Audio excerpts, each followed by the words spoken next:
Olá pessoal, tudo bem? Eu me chamo Rose e hoje a gente vai falar um pouquinho sobre métodos de conservação dos alimentos. Os métodos de conservação de alimentos são essenciais para que os produtos alimentícios possam ser utilizados por mais tempo e também para garantir a qualidade deles. Conservação dos alimentos é a arte que consiste em manter o alimento o mais estável possível, mesmo em condições nas quais isso não seria viável. E aí a gente vai falar agora um pouquinho de alguns métodos que a gente pode estar utilizando em casa para poder conservar esses alimentos de uma melhor forma possível para que eles tenham mais durabilidade. O resfriamento é a diminuição da temperatura de um produto, visando manter a qualidade pela diminuição das velocidades das reações de deteriorização que possam ocorrer no mesmo. Então é um produto que a gente compra ele e aí de repente ele começa a deteriorar. Para que isso não aconteça, a gente pode usar esse método de resfriamento, né? Carnes, por exemplo, elas já são resfriadas, então por isso que você tem uma conservação melhor daquele produto. Queijos tem uma conservação melhor, por isso que quando você compra um produto desta forma resfriada, na própria embalagem ela já tem que estar escrito manter sobre refrigeração. Se você deixa fora da geladeira esse produto, o que vai acontecer? Ele vai estragar muito mais rápido, porque ele foi produzido daquela forma e a gente não pode fazer que ele seja ao contrário, né? Compramos resfriado, mas eu quero que ele fique fora da geladeira. Isso não tem condições. Então, cada produto tem que se manter na sua forma adequada.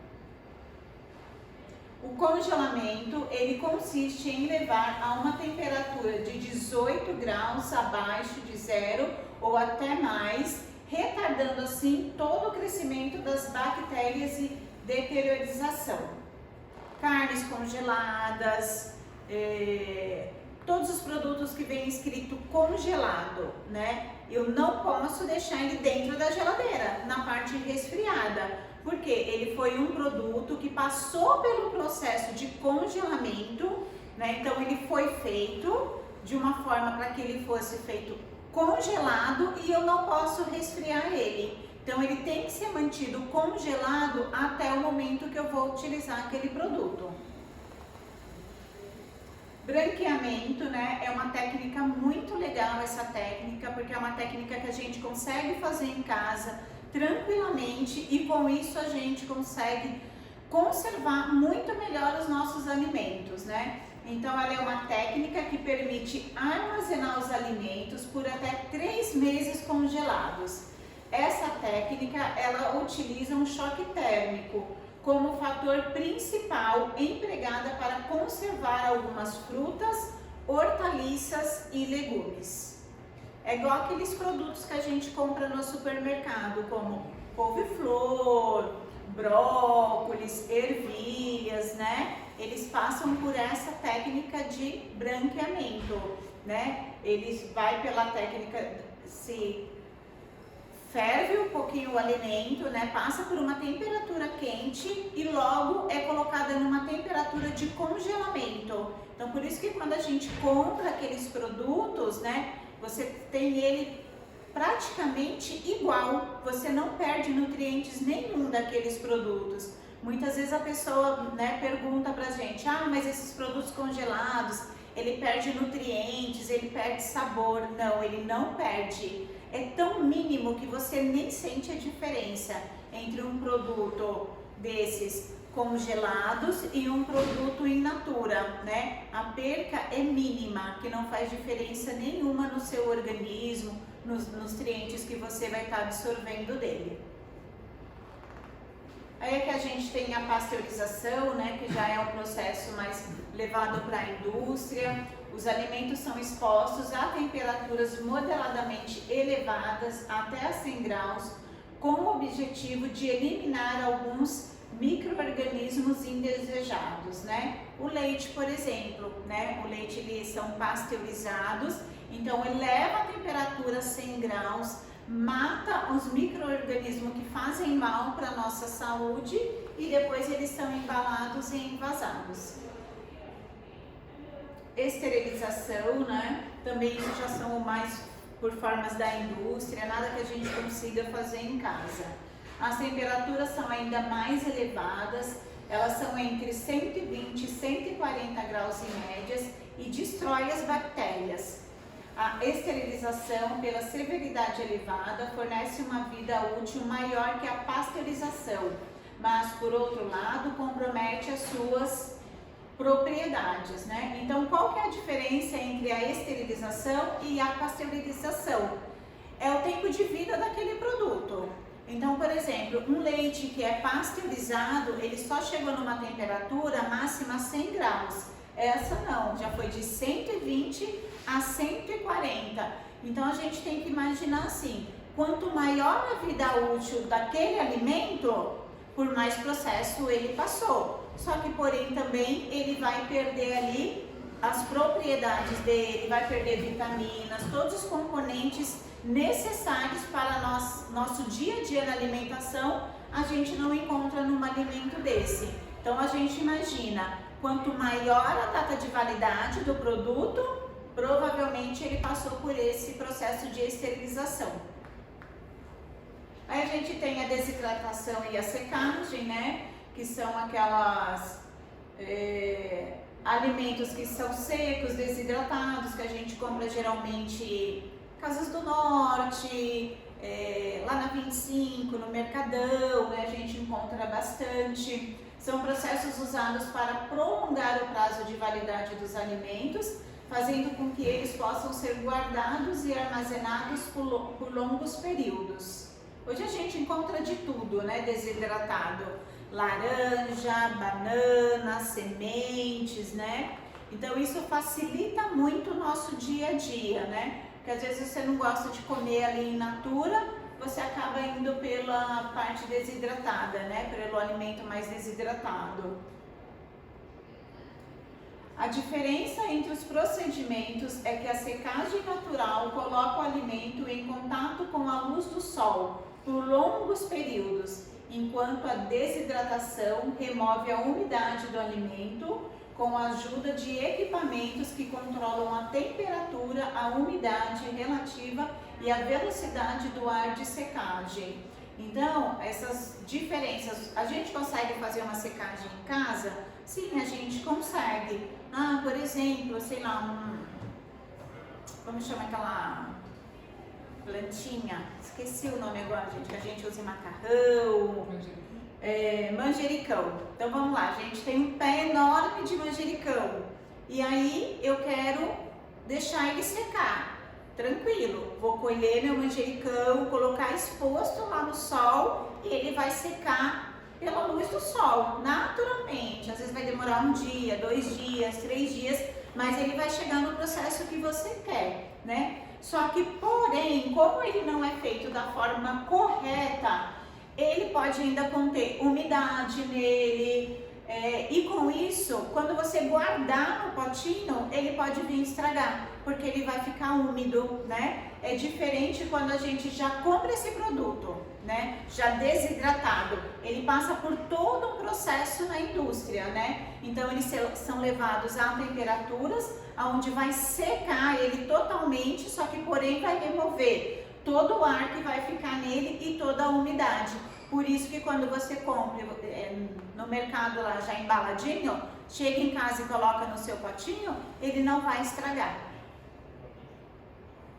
O sal, né, que é um processo que era utilizado muito antigamente, né, que é um processo aplicado na conservação por salga ou salmoura de peixes, né,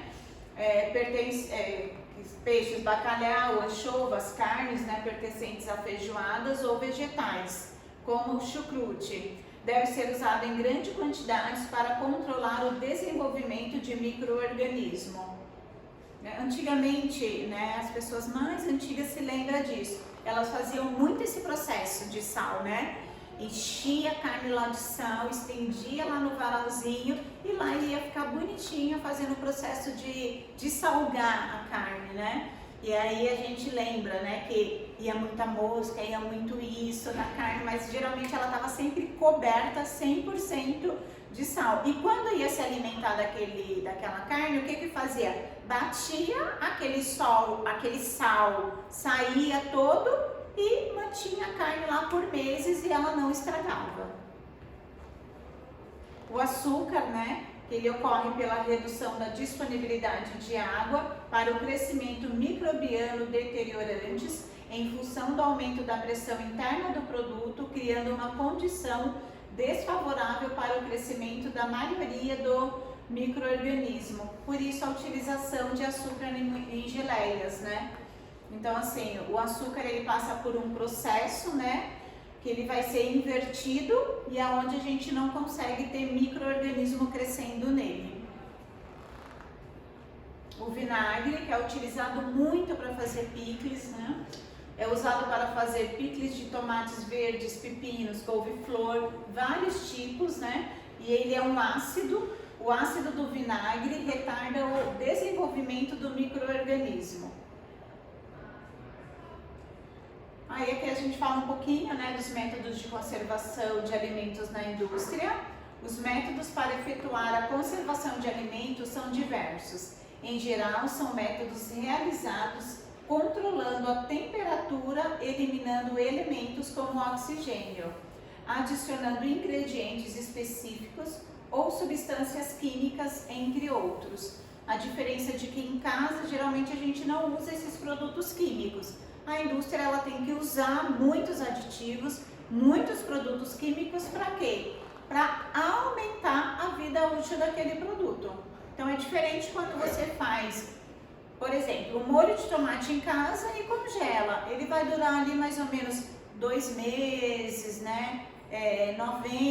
90 dias, 60 dias a 90 dias, né? Que é 2 meses ou 3 meses, né? Fazendo da forma correta. Na indústria, quando você já compra esse enlatado, se você olhar, é no mínimo 6 meses.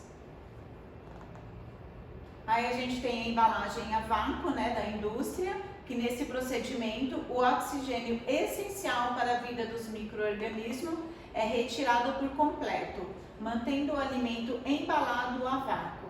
Essa técnica é conhecida como isolamento, contribui para a conservação dos produtos por um período de longo tempo.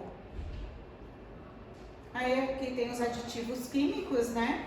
Que é uma técnica bastante comum na indústria alimentícia, que além de conservar os produtos, utilizam desses aditivos para realçar o sabor, a cor, o aroma dos mesmos. A partir do momento que a indústria faz um produto que vai ter uma grande durabilidade, então não pode ser um produto natural, nunca, né? Tanto é que quando você compra um produto lá, vamos falar de uma bolacha, a bolacha especificamente ela já vem escrito, né? Sabor artificial de chocolate, sabor artificial de baunilha. Por quê? Se a indústria usar o próprio chocolate naquela bolacha, não vai ter a durabilidade que ela quer, não tem como. Né? Se ela usar a própria baunilha naquela bolacha, não vai ter a durabilidade.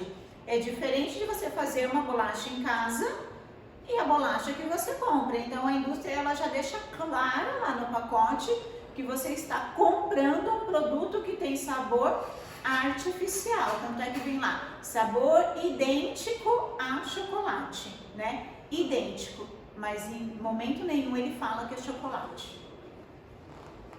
Um enlatamento, né, que tem duas finalidades, de esterilizar os alimentos, por isso é eliminar todos os micro-organismos e manter os alimentos livres do contato com o ar, para livrar-os de germes. O aquecimento dos alimentos a uma temperatura elevada destrói os micro-organismos e paralisa a ação das enzimas, né? Eu não sei se vocês perceberem, não sei se já aconteceu, mas às vezes a gente compra um extrato de tomate, né? Você vai lá no mercado, comprou o extrato de tomate. E quando você abre o extrato de tomate, às vezes ele tá com aquele bolorzinho. né? Aí a pessoa vai falar que é pelo de rato, vai falar que é um bicho que encontrou lá dentro, não é. Foi na hora do processo, né? Aí geralmente é o lote todo, foi na hora do processo, né? Que passou pelo processo de esterilizado do produto, né? As latas, o alimento, né? Provavelmente manteve esse ar lá dentro e o ar começou a criar toda essa proliferação de micro-organismo. É da onde começa a crescer todo aquele bolorzinho. Lógico, você não vai consumir esse produto. Aí você tem que ligar para o fornecedor que você comprou, falar para ele o que está acontecendo e dentro daquela embalagem que vem escrito lote, ele vai fazer uma busca para saber se foi só naquele lote ou se foi em outro processo também. A secagem ao forno, né? Esse é um método que usa o calor de um forno ou estufa para evaporar toda a umidade dos alimentos. O forno ou a estufa fica na parte inferior de uma construção. O alimento é colocado em prateleiras feitas de ripa e o calor sobe através das aberturas dessas ripas. O processo pode levar vários dias. Isso é quando a gente compra principalmente algum produto artesanal, né? Que lá vem escrito produto artesanal, feito em secagem a forno, né? Então é um processo mais demorado, né? Não é um processo que nem na indústria. Geralmente é quando são produtos mais artesanais que faz esses tipos de processo. Aí tem as desidratadoras, né? Que é a forma mais natural e mais simples de conservar frutos, legumes, cogumelos e ervas aromáticas. O valor nutritivo dos produtos desidratados é preservado e estes se mantêm saudáveis e saborosos, né? Tá vendo? Ó, não se perde nenhum, né? Então, quando você compra um produto que lá tá escrito produtos 100% desidratados, né? Foi feito por esse processo e lá se manteve, né? Todo o sabor daquele produto, todo o gosto, né? Você não está comendo nada de aditivo ali, foi feito praticamente que naturalmente, apenas dentro de uma desidratadora, parece uma estufinha mesmo. Aí aqui a gente tem as câmeras, né? Pulverizadoras, que servem para desidratar ovos, leites e sucos de frutas e de hortaliças. Pelo método de secagem por pulverização, o alimento líquido é pulverizado através de pulverizadores para dentro das câmeras de secagem especialmente desenhadas, né? Meio confuso, né? Essas câmeras, né? Mas elas servem principalmente quando a gente tem aqueles... Hoje já tem muitos ovos desidratados, ovos em pós. Em supermercados você praticamente não encontra, mas nas indústrias se usa muito. Restaurantes industriais, né, que às vezes a gente não pode utilizar para fazer algum tipo de preparação, então usa esses ovos desidratados, leites desidratados, né? Então é uma forma que assim, no supermercado a gente quase não vai encontrar. A liofilização, né, que é um processo de desidratação usado para preservar alimentos perecíveis, princípios ativos e bactérias. A água é retirada por sublimação, ou seja, ela não passa pelo estado líquido. Aqui a gente tem tipos de conservantes, né, para os alimentos industrializados, né, que os conservantes podem ser considerados como os aditivos, pois o único propósito do grupo é conservar o alimento, procurando sempre não alterar suas propriedades físicas, químicas e nutritivas. Os antioxidantes, esse tipo de conservantes impede que o alimento reaja com o oxigênio, ou seja, que ele oxide. Assim como o oxigênio presente na atmosfera oxida o ferro, o mesmo efeito pode ocorrer com os alimentos expostos. Os antimicrobianos, né, que são os agentes antimicrobianos, que são agentes químicos que inibem o crescimento de micro-organismos que podem prejudicar a qualidade do alimento. o sal de cozinha é o mais antigo agente antimicrobiano. E qual a importância da conservação dos alimentos? Os objetivos específicos são minimizar as alterações, aumentar a vida de prateleiras do produto, propiciar a preservação das qualidades dos alimentos e oferecer produtos de alto valor nutricional para o consumo humano e animal. E por que conservar? A população na Terra supera a demanda de alimentos e sem ela o ser humano não sobrevive.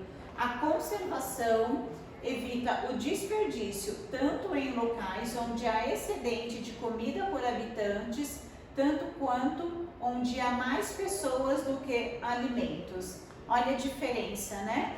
Então a gente precisa conservar pelaquela população que é uma demanda muito grande de pessoas, você precisa conservar o alimento para que você sempre tenha o alimento e também você precisa conservar o alimento para aquela população, para aquele país, para aquele lugar que tem poucas pessoas, que seja um país menor, quantidade de pessoas menor. Para quê? Eu preciso conservar para que eu não fique sem aquele alimento.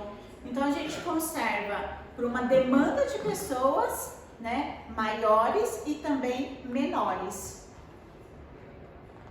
A validade de alimentos e o seu armazenamento. O prazo de validade é o intervalo de tempo no qual o alimento permanece seguro e adequado para o consumo. A boa conservação dos alimentos requer cuidados.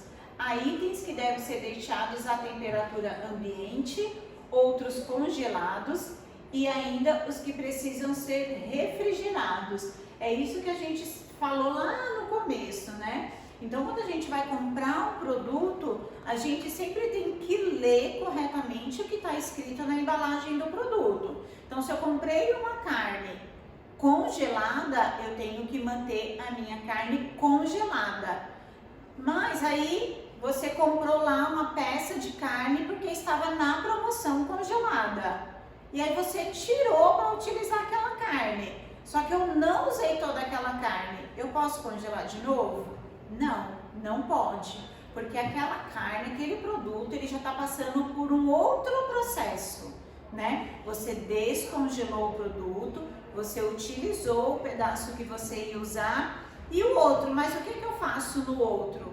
O outro, ele vai ter que estar escrito lá especificamente na embalagem, que geralmente está após a abertura do produto, conservar em tantos dias, né? É para isso que serve a validade do alimento.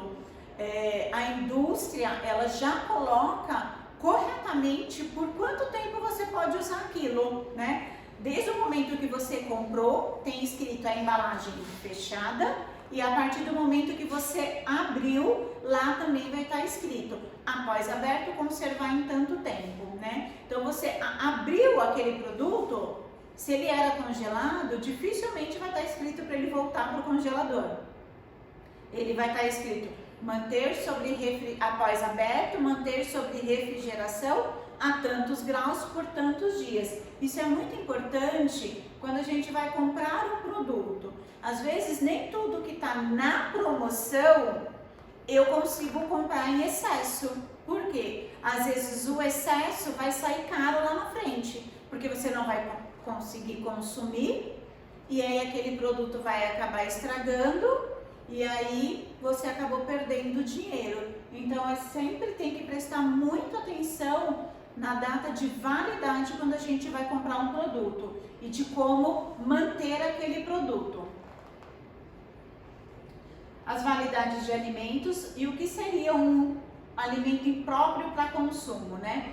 Danificados por umidade e fermentação, que forem alterados ou deteriorados ou ainda contaminados ou infestados por parasitas, que forem fraudados, adulterados, né? Então, geralmente, vem escrito lá na embalagem, se o produto estiver violado, não leve, não compre, né? Então, assim, sempre tem que olhar tudo isso. O fornecedor, ele te garante aquele produto de boa qualidade a partir do momento que ele esteja intacto, né? Então, se você comprou uma embalagem lá no supermercado e ela estava violada, não leve, você não tem que levar, né? Você tem que ir lá falar, olha, o produto lá da prateleira estão todos abertos e eles vão verificar o que aconteceu, né? Então, muitas vezes, hoje tem muito aquelas lojinhas de promoção, né? Promoção de pão, promoção de Danone, promoção disso, promoção daquilo. Só que se a gente prestar muita atenção nessas lojinhas, a data de validade vai estar muito próxima. E aí o dono da lojinha, geralmente, ele fala o quê? Não, mas coloca o pão na geladeira, que não vai mofar. Ah, não, mas o Danone vai durar mais 10 dias dentro da geladeira. Não vai. Porque se o fornecedor, se o fabricante fez aquele produto com a data de validade, é porque ele testou, né? Passa todo por um processo de testagem para ele chegar até aquela data de validade. Então, geralmente, se você comprar, vai demorar, venceu, é rápido. Com uns 3 dias, o pão vai começar a mofar. Não existe geladeira que não vai fazer pão mofar, gente, porque são as bactérias que vai estar crescendo naquele produto. O Danone, ele vai começar a criar bolor dentro dele. Então, a data de validade de um produto, ela é muito importante e a gente sempre tem que prestar atenção. Os significados, né, da validade, que é o tempo determinado para consumirmos um alimento em sua qualidade e condições adequadas para o seu efeito esperado. As indústrias alimentícias, elas determinam essas condições adequadas através da sua forma de armazenamento, que pode ser: conheça melhor a forma de armazenamento. A indústria, as embalagens dos alimentos devem ser, além de atraentes ao consumidor final, com logos de designs perfeitos, igualmente práticas e funcionais. Aí a gente tem a embalagem a vácuo, que é um método de embalar que retira do interior do invólucro todo o ar existente, né? Então, uma carne embalada, né, a vácuo, ela é totalmente diferente de uma carne congelada. Você vai ver que geralmente a carne embalada, ela é sequinha, ó, né? Ela não tem nada de ar. Agora, quando você compra você vai lá comprar uma carne embalada a vácuo e vê que ela estufou, por alguma coisa entrou ar dentro dela, ou foi furada, você vai ver que a carne, ela totalmente modifica a cor, você vai ver que entra ar, aquele sangue fica todo espalhadinho, não pega aquela carne, ela tem que ser descartada pelo próprio mercado, hipermercado, ela não pode ser mais vendida. Aí a gente tem alguns benefícios, né, da embalagem a vácuo. Todos os alimentos que possuírem embalagem a vácuo terão a vida útil prolongada em função do isolamento com o ar e, consequentemente, com os micro-organismos, fungos e bactérias. E aí a vantagem para a empresa, né, que utiliza a embalagem a vácuo, ela conserva melhor os seus produtos, tornando-os mais atraentes ao consumidor.